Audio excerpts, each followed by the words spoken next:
What's up everybody, welcome to my another video। তো আজকে আমরা আবার খেলতে যাচ্ছি Indian bike driving 3D game. তো আমি অফিস থেকে কাজ করার পর এখন আমি বাসায় যাচ্ছি। তো আপনারা দেখতে পাচ্ছেন যে এখানে আমার সিকিউরিটি আছে, কারণ আমার কাছে অনেকগুলো সুপার কার এবং অনেকগুলো গাড়ি আছে।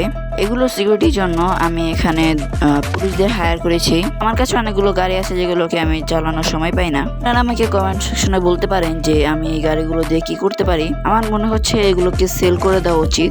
আপনারা অবশ্যই আমাকে কমেন্ট সেকশনে সাজেস্ট করবেন যে এই গাড়িগুলো দিয়ে আমরা কি করব। আপনারা যদি চান এই গাড়িগুলো চিট কোড তাহলে কমেন্ট সেকশনে বলে যাবেন। এখানে হামার, থার, Scorpio, Mustang, ফারারি, Lamborghini, Bugatti, supra এবং কনেসেগের মতন গাড়িগুলো আছে। আর আপনারা যদি এরকম আরও নতুন নতুন ভিডিও চান ইন্ডিয়ান বাইক ড্রাইভিং 3D গেমের, তাহলে আমার চ্যানেলটাকে সাবস্ক্রাইব করে রাখবেন। তো গাইস, দেখা হচ্ছে পরে কোনো নতুন ভিডিওতে। খোদা হাফেজ।